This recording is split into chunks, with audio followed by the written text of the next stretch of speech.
Hello and welcome to Champ Select, your go-to competitive Legends of Runeterra podcast. I'm Alex, as per usual. Joining me are Noble.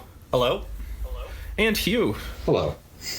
And today we're going to be going over a lot of the new meta. It's been a little bit since we've gotten to record, so we've got new cards, we've gotten time to play with them. We're going to be answering a couple viewer questions, as well as going over our various takes, what we had right as far as predictions go, what we were wrong about. Of course, you may have already noticed, but real quick, we want to address the fact that despite the holidays being over, most of us are not back in town at our normal setup, so we've got a little bit of a mobile setup going on, had to do some tech stuff to be able to even present this in a reasonable way, we hope.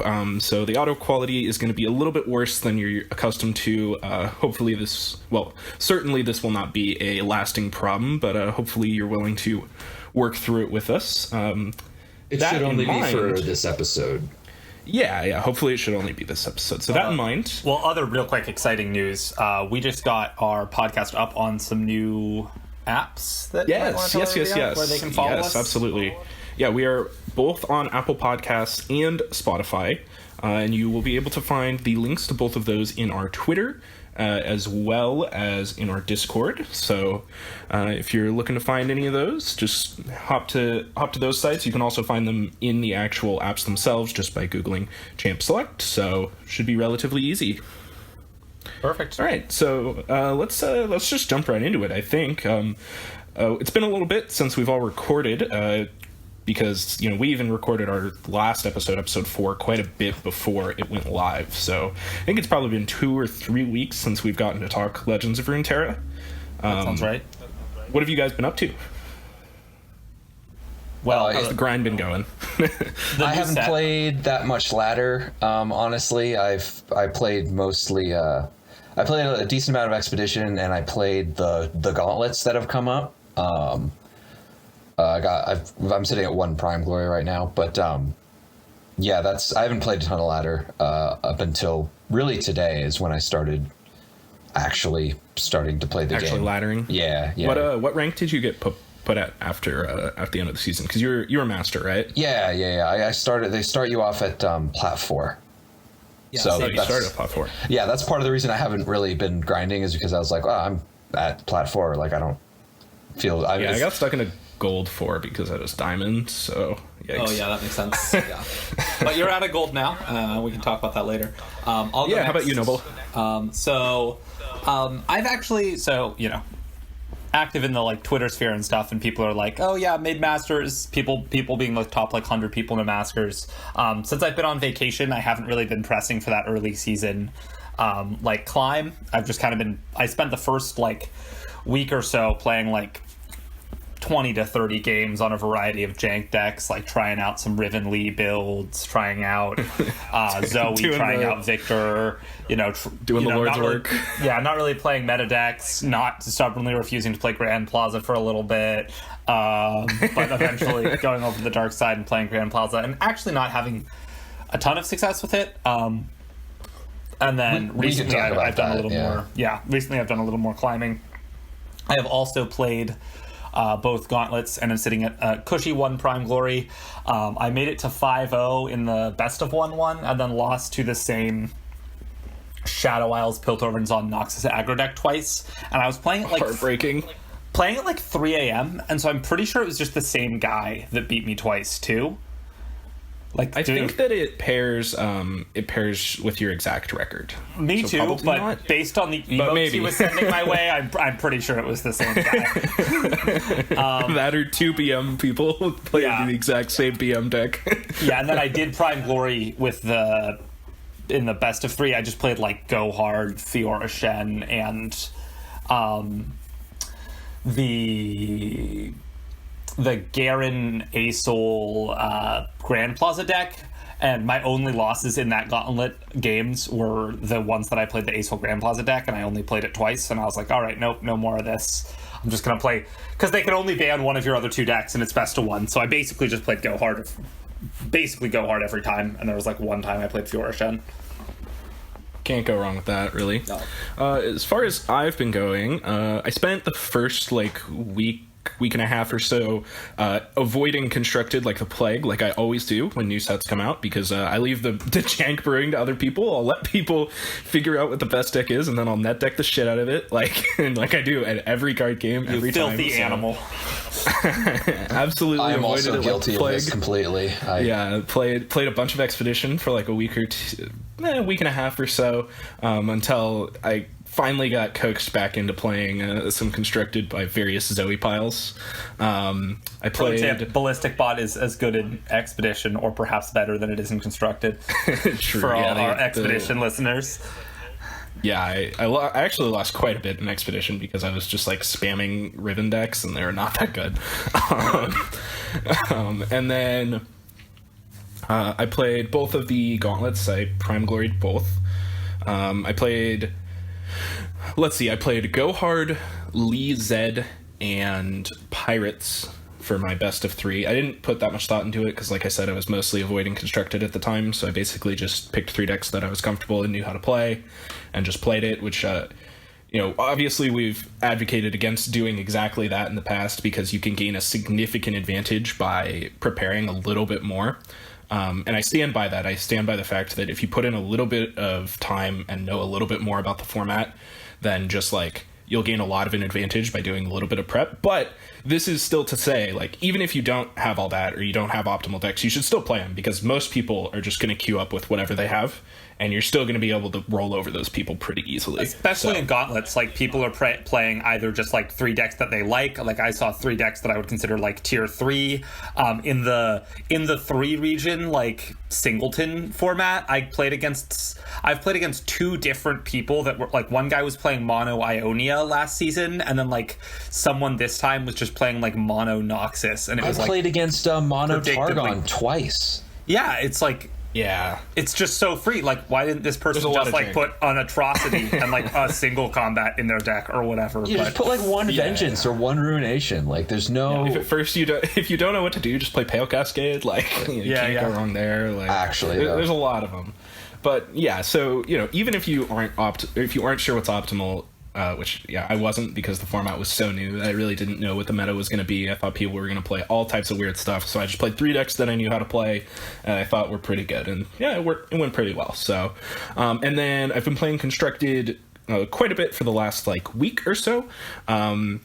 Mostly playing around with various Zoe piles. I went from Gold 4 to Diamond 4. And there's one particular deck that I think we're going to spend quite a bit of time talking about a little bit later. I went through the entirety of Platinum without a single loss. Which is With disgusting. this deck. Yeah, something like 20-0 or like around there, basically, too. From I mean, Plat 4 to it should to be Diamond 4. exactly 20-0, shouldn't it? It should be 5 wins per tier, 4 tiers. Pretty close to that, yeah, I think. Because once you hit Plat, you're gaining and losing 20 each time. Should be. Yeah. So I think it was like literally 20-0 from Plat 4 to Diamond 4, which is obviously absolutely ludicrous. So we're going to go over that in a little bit, I think, for sure. Yeah, but I first think we wanna should get into just a brief bit about our card evals, right, from last episode? Yeah, from last episode. So last episode we focused on card evaluation, and as we thought we would, we definitely got some stuff wrong, though I think we got a few things right. So I think let's kind of just go down the list. Probably start with the champions. Let's just start with the one that was spoiled first. Let's talk about Victor. How do we think Victor is settled? And we are champ select, so we got to start with the champions. Yeah, gotta start with and the whether or champs. not we were correct in selecting them. I think Victor saw obviously a lot of play initially because he was new and he was neat, he was cool. Super sweet. He's so sweet, and he's so much fun to do his thing with. And this is all a preface to say that he's just not quite good enough, right? Yeah, We haven't talked about this yet, but like, he's really fun, and he's just not quite good enough. And I think that absolutely we all adore putting 17 different keywords on him and turning him to like a 35.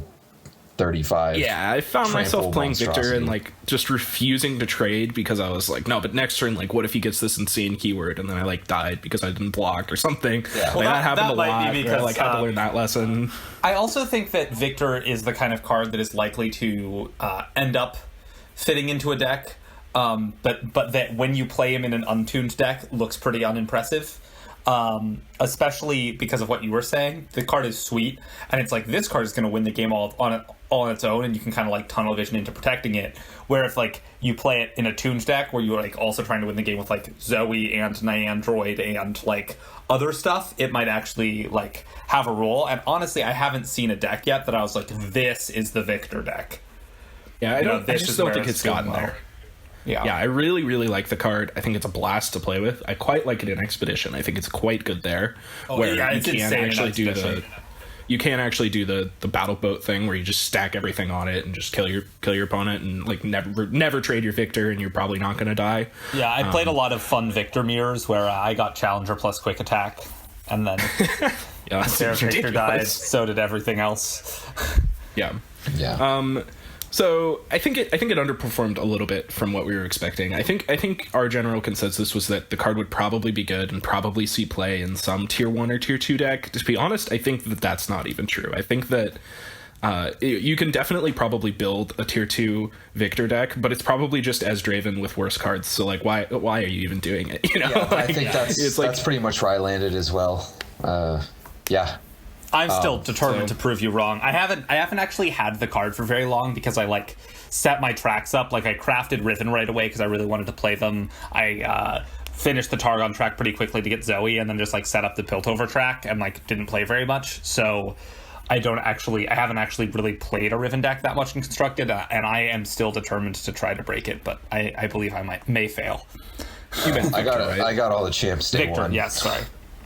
Wonderful. Yeah, if you break it, then I'll be the first to admit that I'm gonna be stoked. But Well, I haven't in seen order it to yet, get in the but- reps to break this, I have to stop playing that other broken deck that we will talk about later. True. So let's move down to Riven. Yeah, we talked a little bit Riven. about Riven there. I mean, I'll let Hugh talk about it, but not super impressive in general. Yeah, that's okay. So Riven, I forget exactly what we said about Riven. I don't think we had very high hopes for her. I think we I were seem- optimistic, but We were optimistic. cautiously optimistic is exactly Isn't what Riven the one we didn't actually get a chance to talk about? we talked about all of them, didn't we? No, Oh, I don't no, think so. you're right. Yeah, we didn't get to no, we talk didn't about get to Riven. talk about We never Riven. talked about Riven. She wasn't Yeah. even out yet. Oh my Okay, god. well that was our general impression that we talked about amongst ourselves off. Yeah, off stream when due to when she was holidays, but- spoiled, we have a group chat with people who play games with, and we just all discussed Riven when she got spoiled. And we were all like, "This seems cool." She's a badger bear, man. Yeah, How this bad is could it really be? a really sick badger bear, and she Someone does. commented to me that it was the best badger bear of all time, and that is not true because there was a 4/4 badger bear at one point. And that card is probably probably worse. better than Riven. yeah, Yeah, probably. which is Yeah. I mean, if your Riven fights the old badger bear, she dies. So I think exactly. that Riven is worse than old badger bear in general. And yeah, so- she's just her reforge keyword just doesn't like it does things, but not things that are strong enough to. I actually Yeah. the things are very good with the card Lee Sin, but the problem is that Targon is insane with Lee Sin. Like I think if you got to do like all three of those things were in 2 regions, it would be very good. And it's kind of like both Targon and Noxus can create a high number of 1 mana burst speed buffs that are created cards, and you can play them with Victor or Lee Sin or like Zoe. And you kind of just decide which package you want, and usually it's the Targon package. The Riven package is like a little more aggressive, like Lee Riven is more of a beatdown deck, has a better early game, but is way less resilient, has way less tricks, and doesn't get to play stuff like Pale Cascade. So I pretty much hard agree with all of this. My first initial thoughts with Riven were like really excited because I was like, oh, I'm going to do all these sweet things with Lee Sin and these buffs and that 6-mana 2/5 that I'm forgetting the name of that strikes the weakest enemy every turn when you Arl cast a the spell that Tracker, targets it. I think. Yeah, I think Arl it's the Tracker. Aaron the That's Tracker? correct. Aaron? Something like that. Yeah, Errol, It's Arl, Aaron, I'm something like that. almost certain. Okay, sure. I was actually really excited, and then like me and Noble sat around and brewed it for like an hour, and then Noble was like, "Wait a second, this is 3 regions." I was like, "Ah, crap, you're right. All right, I'm off it." That was basically my experience with Riven, and I was pretty happy with that analysis. So Riven, pretty medium. I want to say one more thing about it, Yeah, and it's go ahead. that like, okay, so we have a 3-mana card that has like 3 power, decent card on rate, can pressure your opponent sometimes, can maybe profitably block, creates cards. And then you realize I'm talking about both Draven and Riven, and then one of those cards creates cards much better, attacks much better, and just in general Is better. is better. And that's kind of where it's ended up. I think that we can definitely eventually find a place for Riven.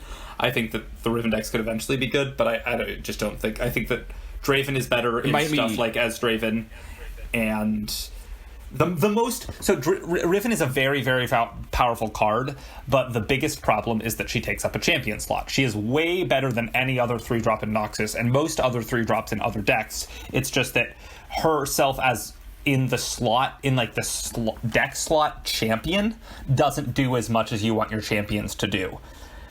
So like, she's very powerful. She just isn't a centerpiece of your deck.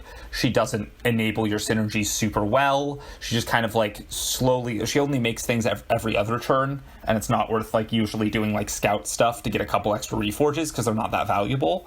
So that's just kind of how it ends up. Maybe she's going to be good. I mean, her spells are good with challenger units, so maybe her and like the Grand Plaza and like the scouts package like might be good. We could see. Which is something that I've maybe seen tried, but haven't really seen tried that often. So that could be very good. I've played against that deck. It seemed solidly worse than the version with Misfortune. To me, because the problem with like Lee Riven or whatever is that you just didn't have enough units, so you just like ended up in this spot where your hand was like full of reforged things and like the weapon hilt and stuff, and you just had nothing good to put it on, and none of them pumped toughness, so like they weren't actually good at keeping your things alive. They're not like gems that heal and help you trade multiple times. They just like all pump power. They are very good on challenger units, so that might be a synergy worth thinking about, but other than that, it's just like, all right, I'm gonna skip Zoe for now. We're gonna come back to Zoe, but I think we all have the most to say about Zoe. Yeah, so I wanna get through Zoe is going to be the non-Zoe star cards of our real quick. show for today, I think. Yeah, probably. All right, so the other big one that we need to talk about for sure is the Grand Plaza. So we went on the record saying that we were like pretty much off this. I remember saying the literal words, "Yeah, I'm completely off it." So I'm sorry. I'm sorry to the people. I was wrong here. I think that there is a huge reaction for like how insanely good this card is, which I still think might be a little overblown, but that just said, it's good. It's good, and I was wrong. We were wrong, I think. Yeah, the card is definitely not bad and not unplayable by any means. Go ahead. we underrated this card going in. I do still think that it is overrated now, I agree. if that makes sense. Yeah. I do think the deck that it goes in is powerful. It's good. By the deck it goes in, I mean Ephemerals, Hecarim Lucian, Ephemerals, I think Grand that there's Plaza. plenty more decks there are that more. it goes in that are powerful and good. I Scouts think and that, Targon Plaza have both seen a resurgence, like Targon Demacia midrange. Yeah, Leona Aesol. I've seen a lot of Leona Aesol with the Grand Plaza. And I think those decks are like substantially less good than the Ephemerals shell. Personally, That's reasonable. That deck was always great. It also got like Everglade Collector, but is that what it's called? Evershade Collector? Neverglade. Neverglade Collector. Yep. I was like, Everglade? That can't be right. Those decks also got a substantial boost with that card. But really, it's that Grand Plaza is just kind of like an extra synergy piece at the point you need. It's like a synergy deck that is getting an extra really powerful payoff card because it had all the support it needed, but the Grand Plaza was the payoff card that you needed to be making all these ephemeral things in addition to Lucian and Hecarim, and it made the deck just consistent enough that I think it's quite powerful. Yeah, because one of the things that Ephemerals was bad at was just like, well, I swing with my board dies, and then they swing back and kill me because I didn't kill them. Yeah, because but when your units have their Challenger, that's not Yeah. much less of a problem. Exactly. And also, it just happens to fit really well with Lucian Senna because they're both nuts when they have Challenger. Yes. So Also you can that.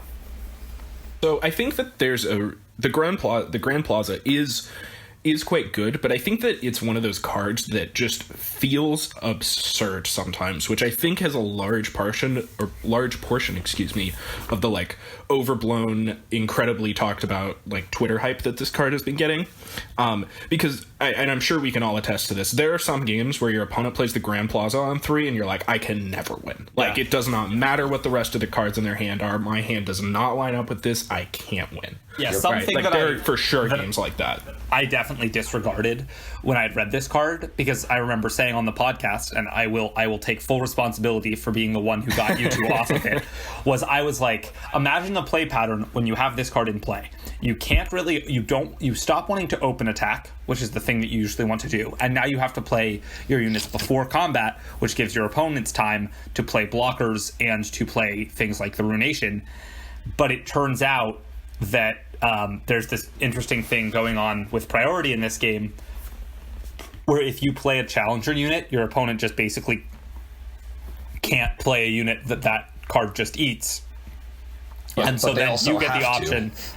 But you get they have to if they're dying. But then, like, even if you just play like a Lucian or whatever on turn 4, and then they like pass with 4 mana and 3 spell mana, like, you can just pass again and waste their turn. You can attack them for 4, and the thing got you in 4 damage. You can also use it to waste their turn. Like, it's just very powerful. Yeah. Yeah, and I think that even in my experience, at least, a lot of the games where my opponent plays Grand Plaza on turn 3 and I'm like, I can never win, I actually end up winning way more of them than I think I do. Yeah. But I've like, there've been like multiple games. Yeah, there have been multiple games where on like turn 5, I've like literally pushed escape, hovered over surrender, and then been like, fine, I'll keep playing, and then won against this card. So like, maybe, it is actually a little bit more beatable than I think, because eventually they do run out of steam usually, and sometimes with the like, especially with the bigger decks, that's not true, where they play like Leona Aesol, Eclipse Dragons and whatever, and they're not going to run out of steam, and you need to find a weird way to win. And it does really pick on people playing fair creatures, especially ones that are a little bit undercosted with good abilities, because they just get smoked. Yeah, and now that people are playing more landmark removal, people are playing like Divergent Paths, like both in Tom Raka and in the Targon Demacia deck. And people are playing like Scorched Earth and Aftershock a little more. The card stock has dropped a reasonable amount too. Yeah, I agree. So I think wrap up the Grand Plaza with a pretty little bow here. We were clearly wrong. It's very good. It's even probably going to be a hallmark card of the meta. Yeah. I've seen a lot of people talking and calling for nerfs, and I think that we might get them, just because it is such a ridiculously unfun card to play against a lot of the time. And that might just be a reason enough for the game devs to feel like they need a nerf. But I kind of suspect that the actual numbers for the card are not going to be too high. So I agree with all of that. Even like, but if you think about nerfs, like even nerfing it to +1/+0, like makes it much worse, because you don't get to like eat things that you wouldn't otherwise be able to eat in combat.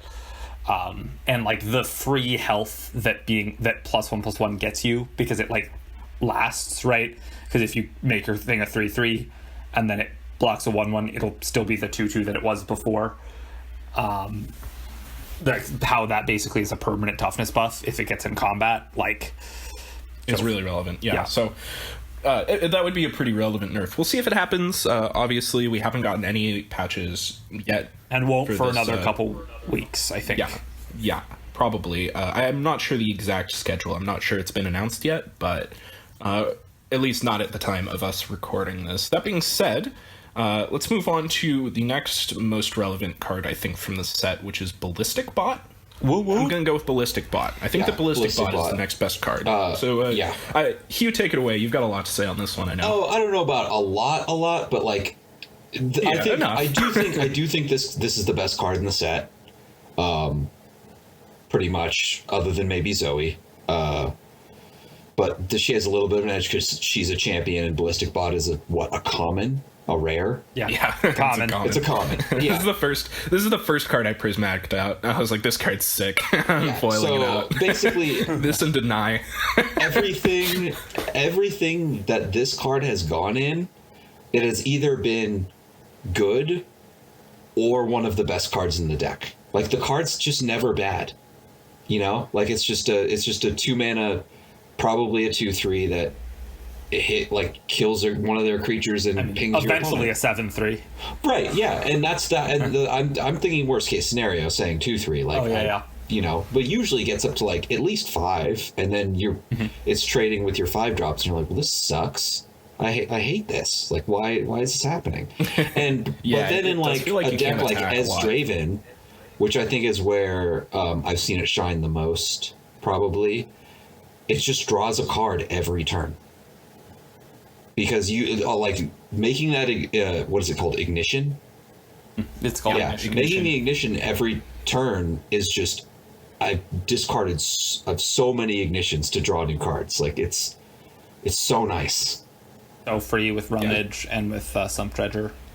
Yeah, Really good. I think that the Ballistic Bot it looked very good at a glance, and after playing with it, it plays just as good as it reads, which is not something that's always true in this game, but I think that this one, like, you can look at this card, read it, and be like, this card's good. It's going to play good in these decks, and yeah, pretty much, it's right on. Yeah, I would also like to decks you say thought it that would be. shout out Niandroid as another very good card that has seen a good amount of play, especially in these niche, like what's it called? Give It All, the one that raises everything's power and toughness and keywords. yeah, like, Give It All. A pretty sick KDA Vi card. deck with Niandroid was running around, like Vi, Zoe, Niandroid was pretty good. And Niandroid just gets huge, and you just need a way to kill it. Elusives, especially with Zoe, are very, very important right now, which, besides a couple removal spells, which, you know, I don't think we need to say too much more about Aftershock that we haven't already. Like, do we want to just talk about the one, Zoe?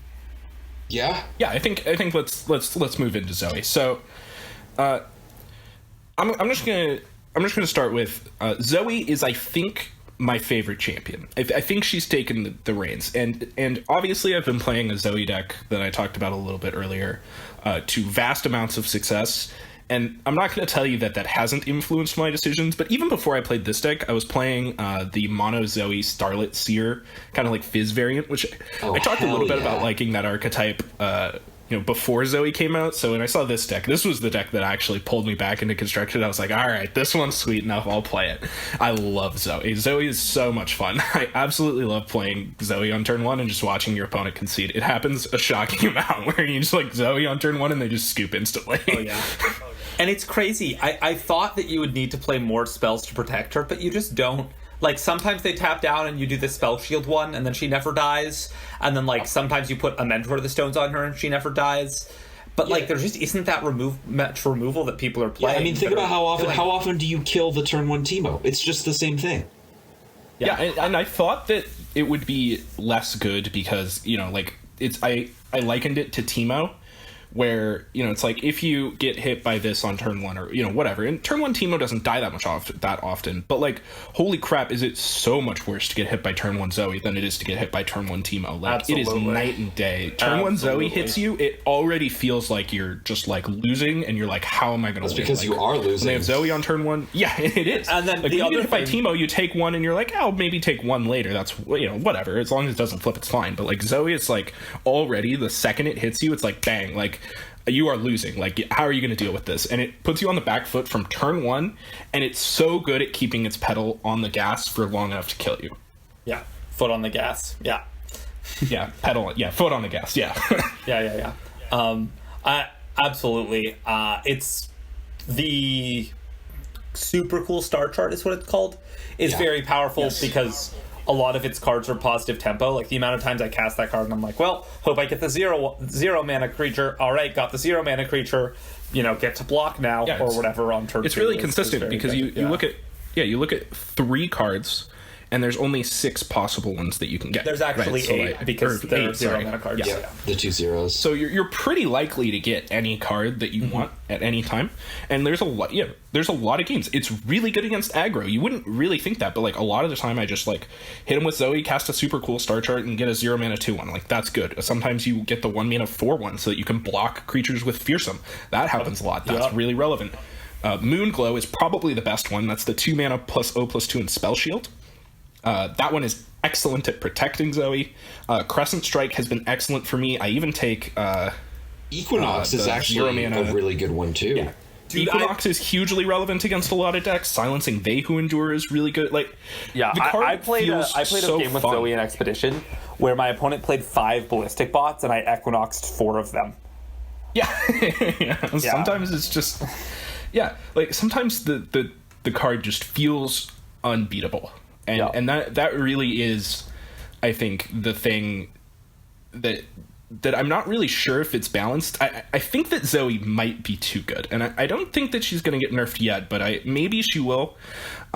It's there are pretty hard to games where find your a opponent plays satisfying turn one nerf for Zoe, that and card. it is- Two yeah, mana. and it is like, it is rough. Yeah, it is rough, but I think You said 2 mana. yeah, I feel like if she's gonna get nerfed, she's gonna get put to 2 mana, like a 2 mana You 1/2. need to buff her toughness, I think. Yeah, 1/2. Yeah. 2 mana 1/2 is where I think she would go if she It got. feels like she would be worse against Gohard, but she just isn't that bad against Gohard because They need if literally they have go the attack hard token, on turn 1, like exactly that. and they also like I just played against Gohard and they just like played the turn 1 2/2 that has Plunder, and then I was like, great, I get to play Zoe and now I get to attack on turn 2 before you ever get a chance to play Gohard. Yeah, and there's a lot of the time where you just like don't play it on turn 1 against Go Hard or decks. Go Hard or as Draven with Thermogenic Beam. Thermogenic Beam is And you way just more play it on scary. turn 2 with protection. Like, and then it's like, oh, well, you can't deal with it anyway. It's not like they're going to have 2 answers very consistently on turn 2, whatever, especially if you have the attack token on turn 2 instead. Usually if you have it on turn 1, I just go for it. Yeah, almost always. Also, the thing about Thermogenic Beam is if they Thermogenic Beam your 1-drop, you're usually happy because that card is quite good.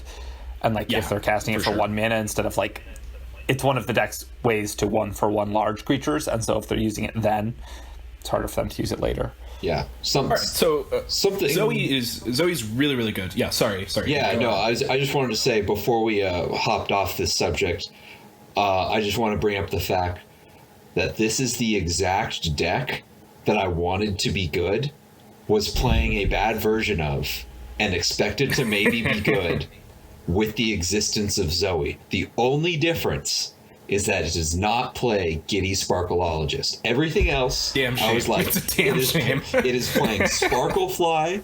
It is playing buffs. Also- It is the Lee Zed deck where you buff a low cost creature and kill them with it.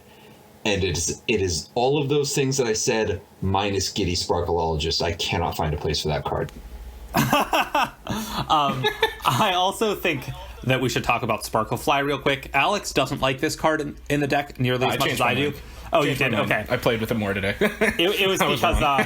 mostly because he drew Zoe on turn 1 every game, so he didn't need it. But I've won a disgusting amount of games with 10 power right, 10 power guys. Let's rewind here. Let's rewind here and talk about what the actual deck we're talking about is here. Oh, right, yeah. Yeah, we might jump the gun a little bit. So, the deck that I alluded to a little bit earlier that I've just been on a massive tear with, I've seen great results from people on Twitter that have posted it, and I posted it in our group chat, and it sounds like, for the most part, everyone that's been playing it has been having similarly excellent results, though not quite as absurd as mine. But Everyone has at least a 2-to-1 win rate. yeah, this deck is absurd. I think that this is the first real tier 0 deck that we've had in Legends of Runeterra, at least right now. It feels completely ridiculous to me. I think you're getting ahead of yourself there, but, bias.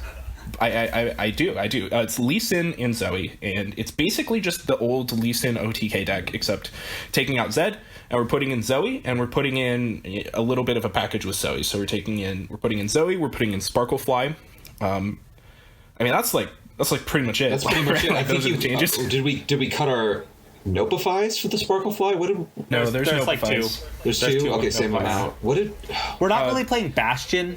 That's it. There's no deep Bastion. meditation. There's no No deep Bastion. meditation and no like random Will of Ionia or concussive palms. Well, there there's are concussive concussive palms. There's Oh, there are. You're correct. Yeah.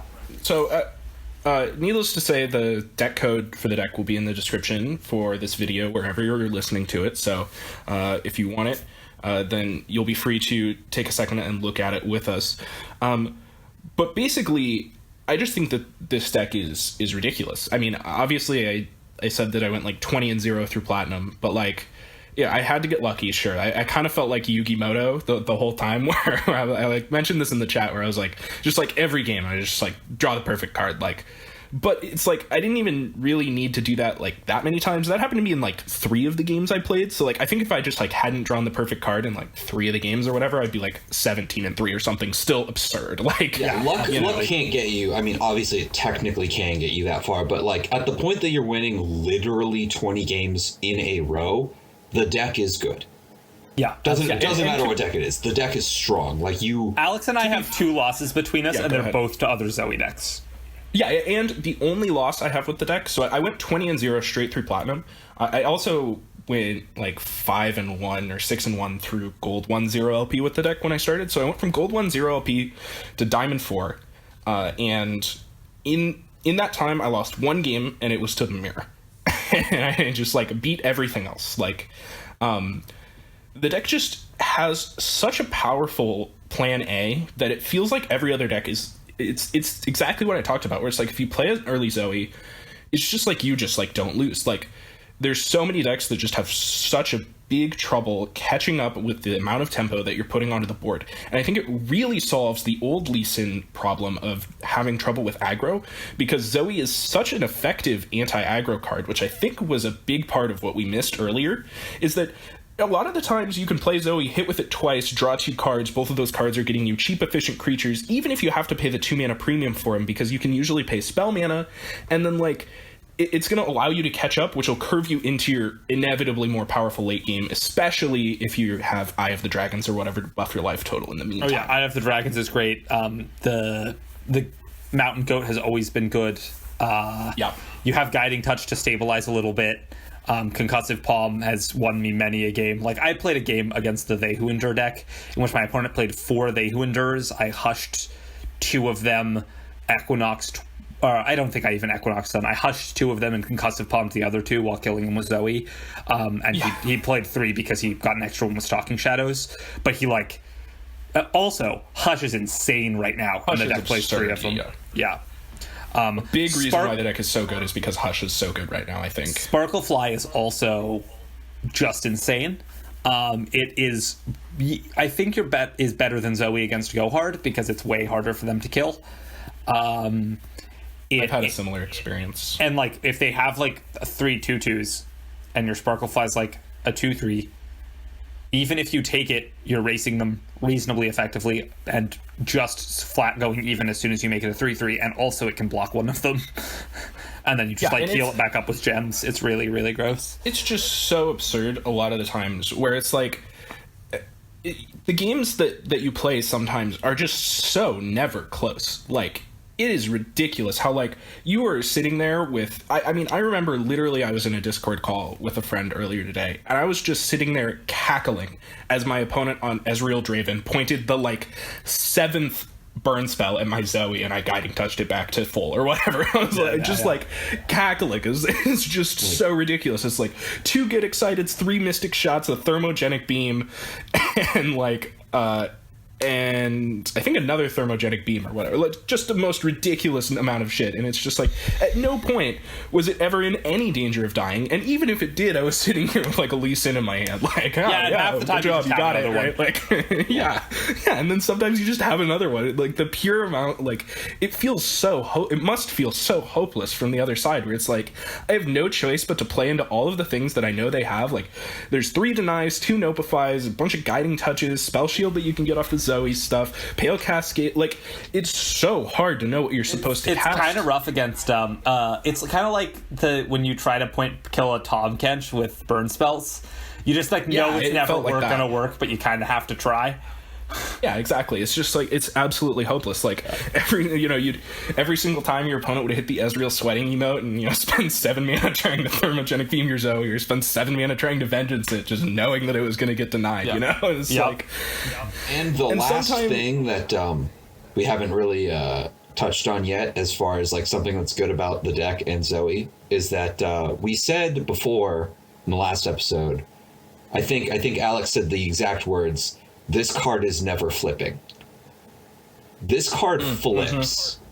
It does. It flips does flip easily and often, and it is nuts when it does. I'm not quite gonna say easily, but I actually think that the fact that it flips frequently is more a testament to the fact of how easy it is to protect rather than how easy it is to flip, because you don't ever flip it before turn 7 or 8, right? Like realistically. I've played only 3 games with the deck so far personally, but I have flipped her in all 3 of those games on or before turn 5. Jesus. Okay, well, that is ridiculous. I've not had that experience very often, but the fact that that even happens is also ridiculous. Yeah. But, like, you usually flip her on turn 7 or 8 or so, but the fact that you play her on turn 1 and she's alive on turn 7 or 8 is just ridiculous, because it's like, yes, you've already won the game at that point, but, like, at least now that she's flipped, it's completely unlosable. You know, it's like, you really It just ends the already game won on the the game, spot but it when you play actually another wins. elusive unit or whatever. Yeah, and The fact that I've flipped played Zoe is multiple scarier games. than flipped Aesol is the Yeah, greatest thing. exactly. I've played multiple games where my opponent flipped an Aurelion Soul. It was like my second game with the deck, and my opponent like flipped an Aurelion Soul. I flipped my Zoe, and I just like handily annihilated them after they cast Living Legends. They even cast Living Legends with a flipped Aesol, and they drew like 9 cards, and I handily annihilated them. It was not close. And then I like took a picture and sent it to the chat, and I was like, "Is this supposed to happen?" And then everybody else was like, "Yeah, the same thing happened to me." Like. And you usually flip it on turn 7 or 8, you know, and those are around the turns when your opponents start feeling like they have to start, you know, spending 7 mana to Vengeance Zoe or whatever. And if you have Deny, like they just lose on the spot, and that's the pinch, because it's Zoe wouldn't actually really be that oppressive if it didn't have that click at the end where it's like, okay, now you're dead, right? Because it's like it is generating value and it's doing a good thing, but if you aren't innately buffing it or you aren't making it more powerful, it's not really killing your opponent. It's just generating a little bit of value. Most decks can keep up with that with, you know, Fortune Croakers, Pool Sharks, Twisted Fates, etc. And that's just from Go Hard, as Draven has Rummages, that type of thing, that are generating reasonable amounts of, you know, equivalent value. But the fact that it switches and kills right about the time when your opponent is going to have access to those big spells means that they just have to jam them because they can't find a better spot to do it, and they lose. Yeah. My opponent just like plays Captain Ferens or whatever because they have to, and then they die. Yeah. You know, or they cast actually- the Ruination because they have to, and they lose, or they cast Vengeance because they have to, and then they lose. You know, there's a lot of time where it's like, you know, you play this huge counter war, and, you know, they play 2 or 3 spells, you know, Sharp Sight, try to block, okay, Concussive Palm it, okay, single combat that, okay, you know, Pale Cascade it so it lives or whatever, and in the process of doing that, even the fights that you end up losing, a lot of the times at the end of it, you're like, yeah, I'll just Guiding Touch me and flip my Zoe, because that's 10, and then you don't lose the game after that because you flipped your Zoe. Like, it's really hard to lose after you flip Zoe. I've never had it happen. Yeah, I haven't either, but I think... excuse me. I think that's actually because when I actually think that me flipping Zoe, and I've only played like 10 games with the deck, has never actually mattered. The like extra point has mattered Kinda sometimes, same. but it's just like they're just always dead anyway. I've had it matter quite a bit. I've had multiple games where I've cast my 10th spell to flip Zoe on the stack, and then she immediately dies, and then the Zoe, for the rest of the game passive, just won me the game. Because you had another one? Oh, When Zoe because- flips, that is for the rest. That's permanent. That if Zoe dies, you still get for the rest of the game. Whenever you play a unit, it grants all other ones keywords. So like if you just have like an Eye of the Dragon or whatever, Wait, like, she doesn't need bang, to be your in entire play. board has lifesteal. She doesn't need to be No. in play. Not Listen, only if she It's does, an that's still emblem. true. It's not a. Yeah. Oh my god. Oh my god, I didn't know that. I didn't know that Oh, you guys either. didn't know that? No, because she's Yeah, always it's been alive really good. when I flip her, and then my like Eye of the Dragon makes a lifesteal guy, and then everything gets lifesteal. But you know, so does she. Yeah, that's exactly what I was talking about like earlier, where it's like a lot of the time, like they feel like they have to do something about it because they can't let it flip, because even if it flips, it kind of feels like flipped TF, where it's like, even if I kill this flipped creature, I'm still probably dead, right? Like, Yeah. And it feels way more true with Zoe than it does with Twisted Fate, because usually the flipped Twisted Fate thing kills you when they play the next one, but you know, they drew 8 cards, so they probably have it. But like with Zoe, it's just like you just have this entire game long passive where it's like, I have Eye of the Dragon out, my entire board has lifesteal, like, okay, goodbye aggro decks. You know, I play Sparklefly, now I have 20 power of elusive lifesteal. Like, it's ridiculous, you know. It's completely unbeatable. And let's not forget, this deck is also a Lee Sin deck. Oh, yeah, and we haven't even talked about Lee Sin, which is, you know, we've been gushing on Zoe, mostly I have, and, you know, Zoe's power level is clearly very high, I think. It's particularly in this deck, it might not be quite as high Another one. you know, outside of this shell, and maybe the meta is just really well like slanted for this particular deck right now, But like, man, Lee Sin's great too. You know, all the things that we've all known about Lee Sin for a long time is hard to kill. Basically can't kill him with damage-based removal. You know, you're going to have to fight on their terms. All of that's still all true. And, you know, your opponent often spends a lot of resources trying to kill Zoe early so that they don't lose. And sometimes you lose that fight and then play Lee Sin and they don't have anything left to do. Yeah, that has really been my experience with the deck, is like, even when my Zoes don't survive, like the Lee Sin on turn 5 or 6 or 7 or whatever has been what is lethal like 4 or 5 times. Plenty good a lot of the time. Yeah. You know, I've done the thing where I've played a lot of, you know, the very varied, for lack of a better term, ways that you win the game is really what I think the Lee Sin deck was missing in the past. There are games where you play Mentor the Stone, or you play Sparklefly on 2, Mentor the Stones on 3, and that's good enough. You know, you can just win with Sparklefly. There are games where you play Zoe on turn 1 or turn 2, and then you win with Zoe, and that's good enough to win the game. There are games where you play Lee Sin on turn 5 or turn 6, and that's good enough, and that's how you win the game, right? But like, the games where it feels really ridiculous are the ones where you have like 2 of those 3 things going, and it just feels so hard for your opponent to interact with, because it's like a lot of the times most decks can beat one of them, you know, and if you only have the one threat and they eventually get through it, you're probably going to lose. But like, most decks can't beat the second one with any amount of protection, and and you're that's pretty good really at where getting you a end up third, killing because them. Zoe, 2 of Yeah. Zoe's, the things Zoe makes, the 1-drop and the 3-drop, are elusive and overwhelm respectively, and those are plenty good to buff. And Yeah, absolutely. the fact that Zoe sometimes makes the Otter, I forget what it's called, Elusive Trickster. elusive Or trickster. the Trickster? I think it's Yeah. the Trickster. Yeah.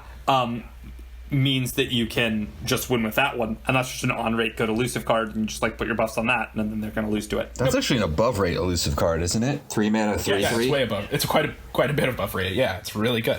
Like, the It's- thing it's a- about it is because all of the celestial cards are above rate, the fact that you're spending the 2 mana on the star chart to get them, it doesn't cost you as much tempo as you'd think in your tempo deck, right? It's more like 1 mana, because the card that you're getting is so much better than the mana you're paying for it. So you're like getting a rebate basically when you play the next card. And there's a lot of games that I've won too by just taking the 0 mana, reduce the cost of card 1 by 1, and just like making my deny 3 mana and being like, all right, well, now I'm never tapping out, you know? Yeah, absolutely. And it's burst speed, so you can save it to make whatever you want less mana. Yeah, you can very, very often flip your Zoe. That's at like 7 at burst speed with this deck, which is insane. One of the biggest things that I have trouble with is counting and remembering what cards this Zoe has seen and what Yeah, cards I it's- played before the Zoe. For sure, the Mobilytics companion probably helps quite a bit with that. Oh, so you can, yeah. like, see your graveyard, and then you'll take a little bit of analysis. But you can also usually, if you've been playing reasonably quickly, take a quick scroll through the game log on the left, right? Yeah. I mean, basically, I just want to sum up with, I think this deck is like actually tier 0. I think it's the best deck. Obviously, I've been winning an absurd amount with it. Other people that I've given the deck to have been winning an absurd amount with it.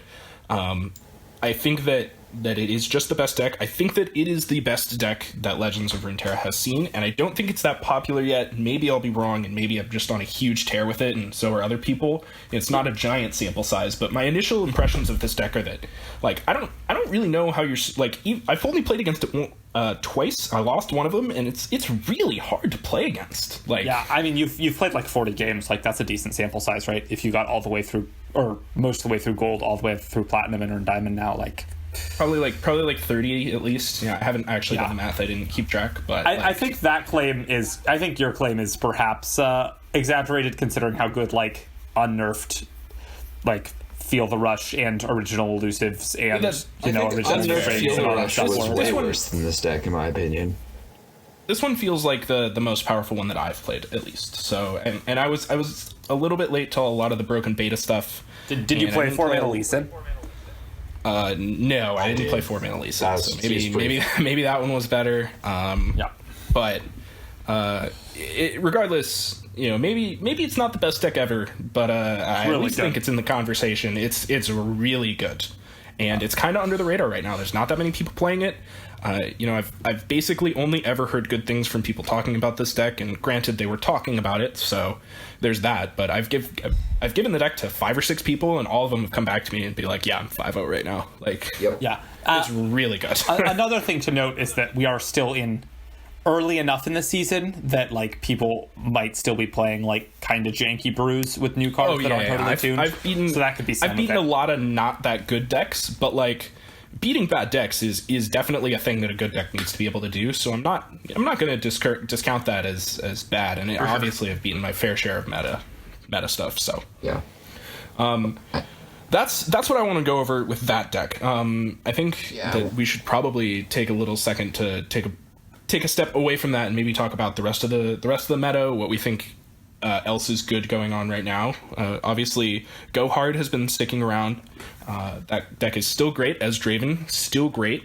The biggest like uptick in new decks, I think, is the Callista They Who Endure deck, which has kind of been derived as a very hyper-aggressive deck, and then the Ephemerals deck, which is in a very similar vein, and the dawn of these hyper-aggressive decks that are just really trying to pick on, basically the mid-range stuff. They're trying to go under it.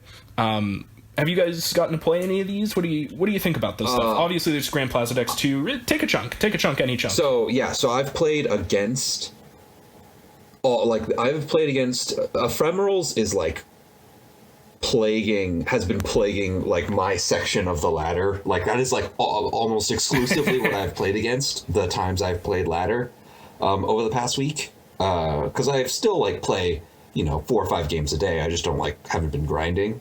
That's pretty much all I play against. I've played against almost exclusively that deck, and I don't know what happened to make particularly the Endure aggro deck so much better. Is it just Grand Plaza? Do they play that card? Like I don't.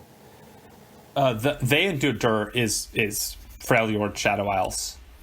Yeah, it's mostly just a sure. meta call, I think. I think it's mostly just a meta call. Like, it's basically just literally all of the Shadow Isles 1-drops, and then, like, because that Blighted Caretaker, Ravenous Butcher, Cursed Keeper, and then you, like, play a They Who Endure at the end, basically. So you're, like, it's basically just the most aggressive possible. This deck has existed for so long.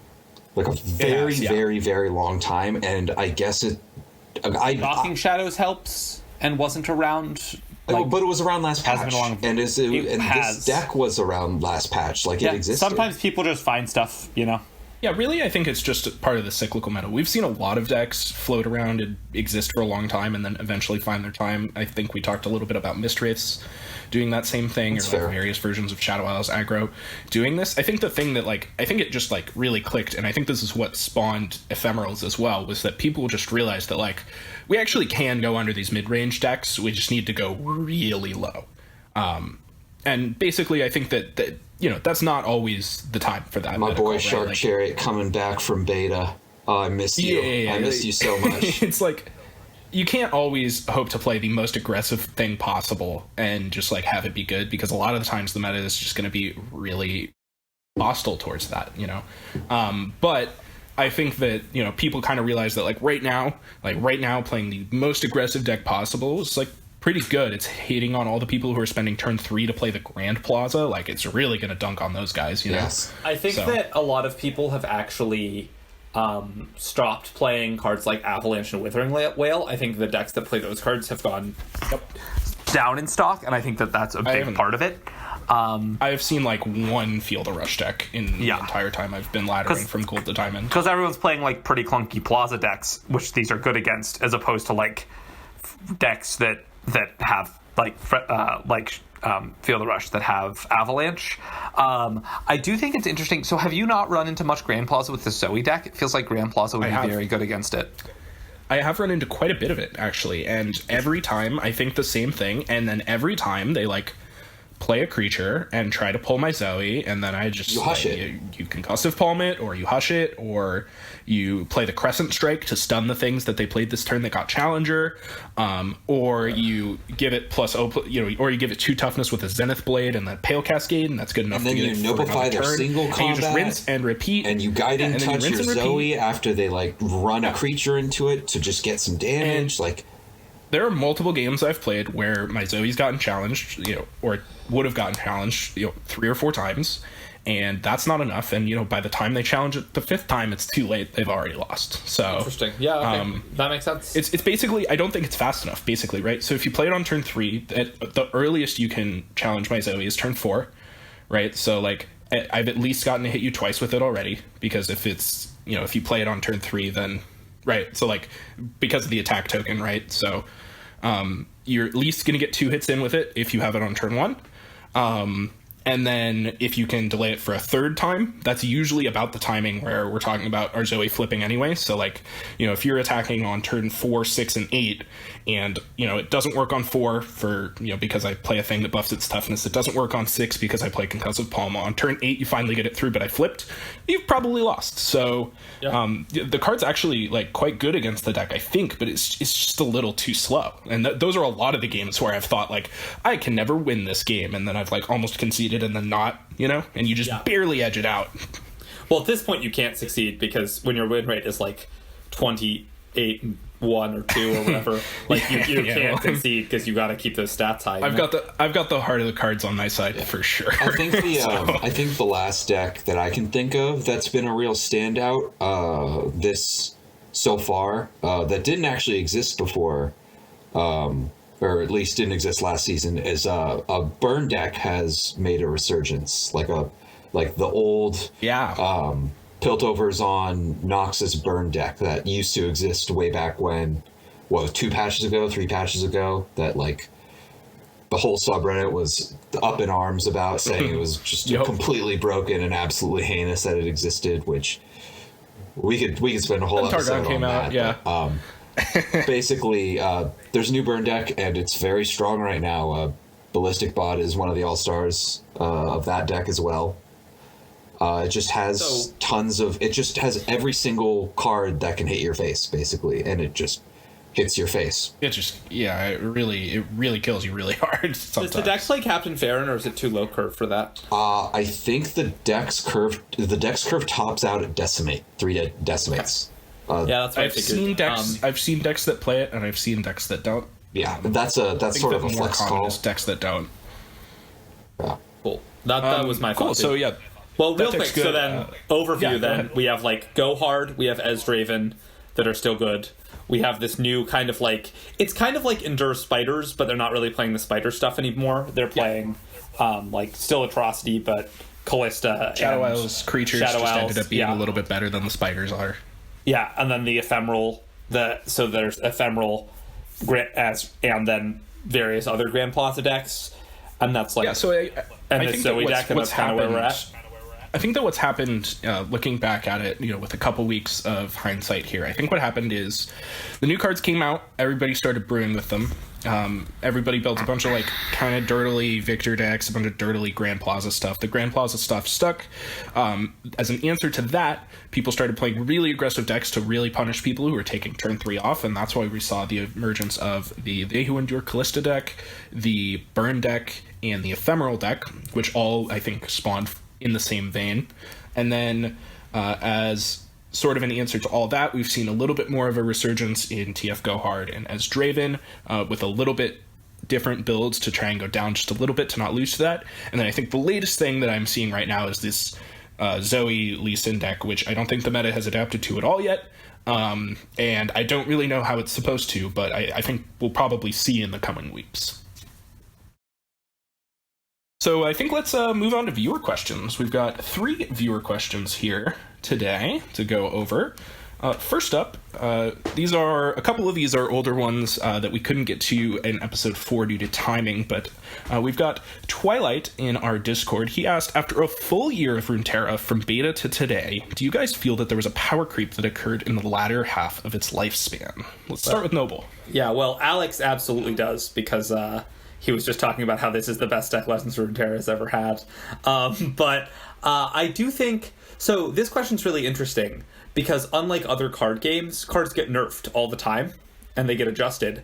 So the cards that they are printing now are actually more on the dial of power level than the cards they were printing originally. For example, Mistcaller with Fearsome was very, very good. But those cards have all been nerfed by now. So I think that it sometimes feels like this is true because the new cards come out and they haven't gone through as many iterations of bannings or of nerfs and changes. So they feel like a little above the other cards that are out currently. But I think that's only because all of the other good cards have kind of been like whittled down. And I think a lot of cards, we're still very early in Legends of Runeterra's lifespan, and a lot of cards that were in like beta are still very good today, like Draven. I mean, Ezreal's obviously gone through a lot of changes, but like Draven and Elise still very good. TF was from the first set, still very good. Like the first new set, still very good. Same is true of like Zap Sprayfin. And then the cards that were on that level from the first set have been nerfed by now. Like, for example, Shadow Assassin was a staple of just the game for a very long time. And now Zap Sprayfin is kind of in that slot because the card is very similar. But it's not that card is better than Shadow Assassin. It's that Shadow Assassin was better and has been nerfed. That's my take on this. It's interesting. Yeah. Do you have anything that you want to say, Hugh? Ooh, yes. I really like where you went with how these early cards were really strong. It was and perfect. Really summed it up well, I think. So something that I want to just some specific examples. Anyone who particularly like thinks that power creep is a problem right now has clearly forgotten or didn't play back in beta when, for example, 5-mana Hecarim was a thing. That also he flipped earlier, or no, he flipped at 8, and he gave ephemerals +2/+0, and his guys he made were 3/2s instead of 2/2s. He also was a 6/5, right? I think he was never 5 mana, and I think he used to be a 4/6. But maybe I'm crazy. No, that sounds. I think he was. I think he was a 5-mana, 4/5 or 5/6. Like I think he was cheaper. Maybe he wasn't, but basically something like that. Like Rekindler was 6 mana, which was important. Yeah, Rekindler was 6 mana and was insane.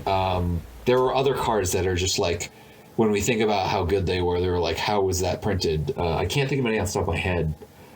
But yeah, and you know, it's definitely interesting that I think that they're trying to push the boundaries a little bit more with the development than they did then. And I think when you look at the champions particularly, there's a lot of uniqueness that you see now that's much harder to judge power level wise than the other cards. When you look at like Garen, you know, it's like, this is a 5-mana 5/5 that heals and it's going to level up when you attack a couple times. Like, this card's probably pretty good, but like you can print Garen having never played this card game, and you can probably have a pretty good idea of how good this card is.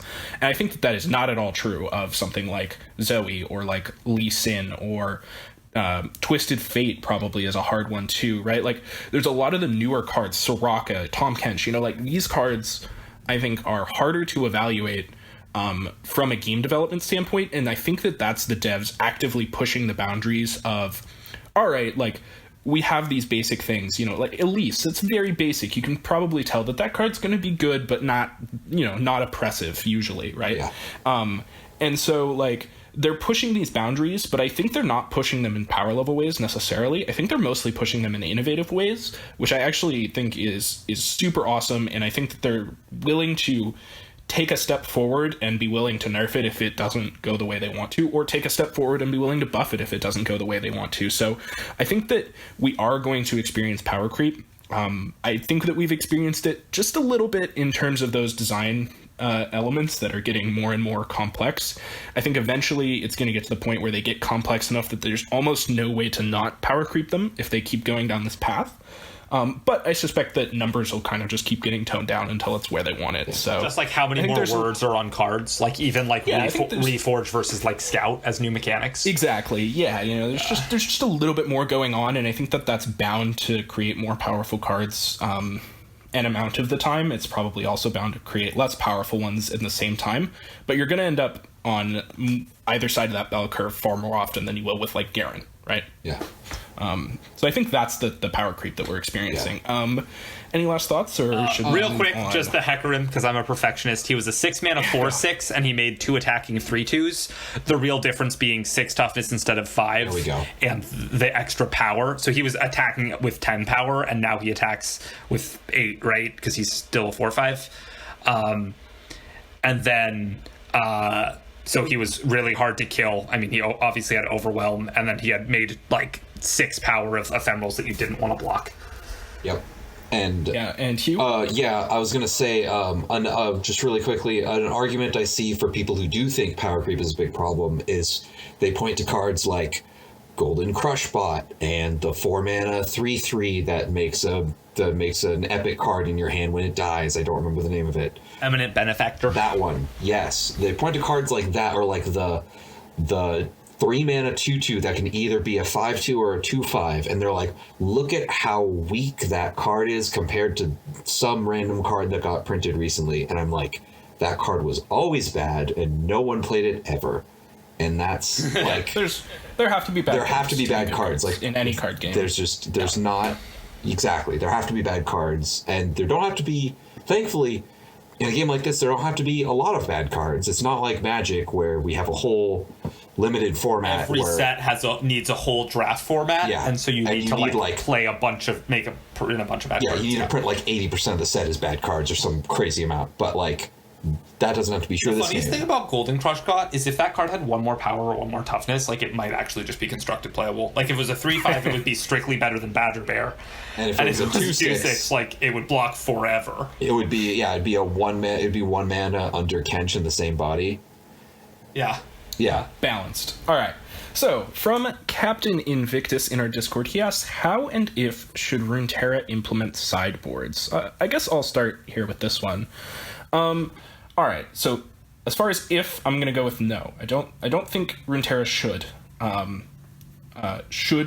implement sideboards. Right, real quick I think before you continue, I just the three of us. I am also going to say no. And Noble, do you feel the same way? I'll say yes. Okay, for the never sake mind. of Continue, discussion. Alex. Sure. I'm going to go with no. They should not, and that's because I think that their tournament structure is really good. It's worked for years for Hearthstone. I love the Hearthstone tournament structure.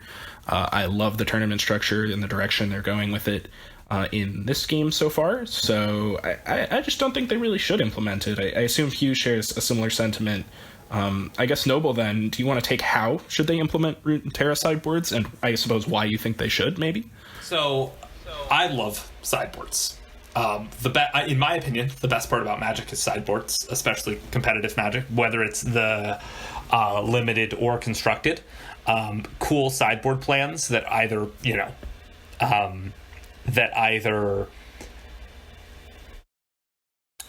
like totally shift the game plan of a deck, like a combo deck putting in just like creatures that beat down, or an enhanced interaction like really makes matches very interesting, because you both have to think about like what game 1 is like in a matchup, and also like the games 2 and 3 are also very different.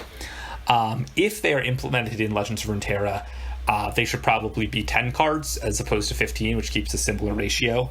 I agree. I think that one thing that they do is that, like I said, they make post-sideboard games longer and more interactive, which is, I think, a pro, because I think we want games in general to be more interactive, and to have you having more answers to your threats, as opposed to it being like, this matchup is bad for me because I can never remove the Grand Plaza or whatever.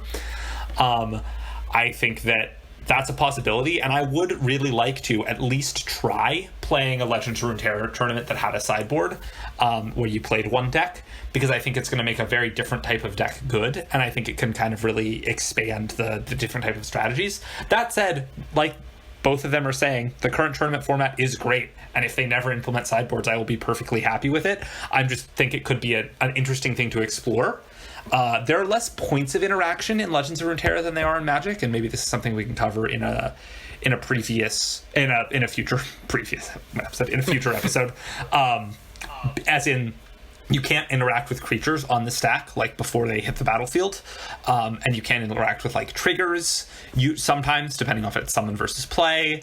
So basically, the only things that you can counter are slow and fast spells and skills, and you can't counter burst spells, all summon abilities and units, which just means that there's like a lot of less space for things that interact with your opponent.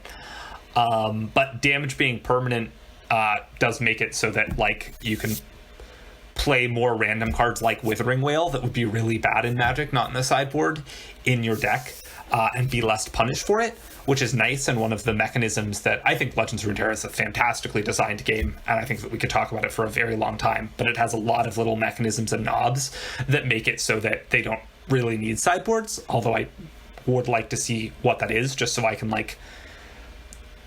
If it's implemented, you probably won't be able to swap out champions, but like getting to swap out your like Anivias for Tryndamirs and just like super killing them or whatever would be kind of sick. All right, I'll refrain from going off that point because I feel like I would spiral down a very long. We both would, I think. Rabbit hole if I made it. Yeah, if I made any more points than that. So I think our last and final question comes from Turmoil in the Discord. He asks, is it better for laddering to play aggro at 55-ish% win rate or slow decks that have a higher win rate? I don't know the exact... I'm pretty sure someone could answer this question objectively and correctly with math. I do know which one is more fun. I know... It is the more win rate. Yeah, I know that I'm almost 100% certain that the 55% aggro plan, win rate aggro plan is just better. It's more efficient for sure. Yeah. So what? Over 100 games with a 55% win rate on aggro, you win 10 more than you lose, which lets you climb two ranks. Yeah. 2 ranks. Yep. Whereas the same amount of time, let's say you play 80 games of a thing with like a 60% win rate. I think the disparity is closer to like 60 games. 60? Okay, 60 games with a 60% win rate, which you win. If we go up to 66%, you win 40 and you lose 20, and you climb more. Yeah. So there's actually just like a very doable math thing where you can math out the exact breakpoints of if I'm playing a deck with 60% win rate, and the games are this long on average, this is my expected climb rate. And the problem comes that the only thing you're ever going to get is, both of you mentioned it when you were talking about it, and even with the little back and forth, is that what do you think about how many games would I get? Could I get 100 to 60-ish? Do I get a 60% win rate to 55% win rate-ish? All of these numbers and knobs change. So in general, if I'm going to do the math, the very math fundamentally says that, and I think it's actually rather shocking how much faster it is to ladder with a slightly lower percent win rate with much faster games. It's quite a bit faster. So, I mean, in the example I thought up, the win rate increased by 10%, which is an absurd amount. So yeah, exactly. It's not actually ever going to be that much different. Yeah. Yeah, and in practice, you're probably going to be gaining 4 or 5% win rate, and realistically, the games can take up to twice as long, and it's pretty easy to tell, which one's going to theoretically climb you faster if your sole goal is to climb. Obviously, there's a lot more factors to that. If you enjoy playing one deck, play that, right? Like, and sorry, Noble, I cut you off. I'll finish real quick and then go back to you. If you really enjoy playing a deck, play it. I think if you really just want to climb as fast as you can, aggro decks are probably in general going to be the fastest way to climb. Go ahead, Noble. Correct. Sorry, we got our wires crossed a little bit because we're on Discord instead of in person. But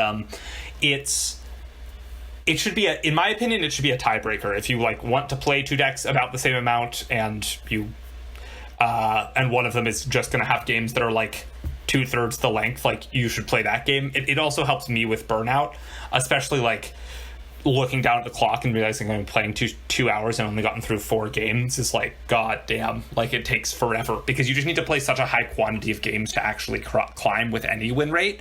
I would recommend playing aggro decks. Of course, I enjoy playing the non-aggro decks quite a lot, and basically all of my significant climbs have been either with Gohard, Fiora Shen, or now hopefully this other deck, which is the Lee Sin Zoe deck, or Lee Zed, all of which are tempo decks. Not all of which, but the last 2 being more tempo decks. In Legends of Runeterra, the important thing is that if you have a way to finish the game, because a game back and forth that gets to turn 8 is reasonably quick to play. You just need to finish the game around turn 8 or turn 9.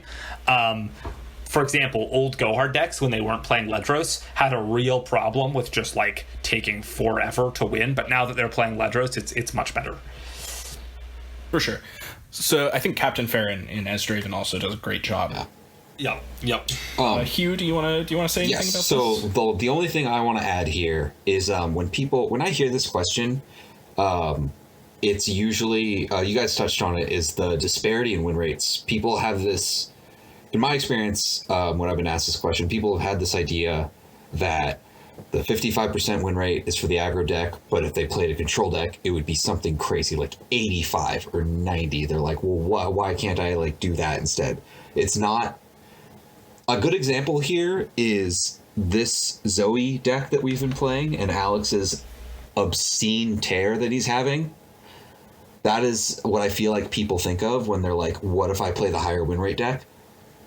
95% win doesn't rate, happen. like that's absurd. Like Yeah, this that doesn't is happen. not happening. Like this is ridiculous. The fact that he did go 20 games in plat without losing, insanity. Like Yeah, I literally typed in our like group chat. I was like, I think this is the literal best I've run in a card game ever. yes, And I've been playing card games for 8 years, and a lot of them too. I've done a lot of laddering in Magic and Hearthstone, like as well as a lot of tournaments. Like, I think that this is the best I've run ever. This doesn't happen. Yeah, it right? doesn't. Like, you can't You- just pick up a deck and have. you 100% don't- yeah, win yeah, rate you no don't matter what it do is, that. no matter how well positioned it is. yeah, exactly. It does not matter what the deck is. Like you go 20-0 it's absurd. You can't do that. So Yeah, nigh unheard of. Yeah. yeah. Anyway, So basically, where I was going yeah, with I that think- is Yeah, the go win ahead. rate disparity is not nearly as much as people think it is, and it's much closer to, like you said, an increase in 4 to 5% rather than 10 to 20. So Yeah, play I the think that aggro 4 to deck. 5% is actually on the higher side. Right, exactly. And I'm being optimistic for the sake of sake of Absolutely. argument. But games being half or 2/3 as long is pretty reasonable. So you should really be playing the deck that has faster games. And I really, exactly. Like I think an aggro deck is, I think it's at least half if you're comparing like an average mid-range deck to an average like reasonable aggro deck. Obviously, there's like the really low to the ground ones. Like discard aggro has like 2-minute games or like 3-minute games or something. Yeah, you needed to win 5 games to qualify for the tournament, and we were like, we could maybe do this in 20 minutes before the season Yeah, closes. exactly. Yeah, I remember that. the I thing closes. needed to Yeah. gain like 60 LP to qualify for the seasonal tournament. It was 11:37 at night.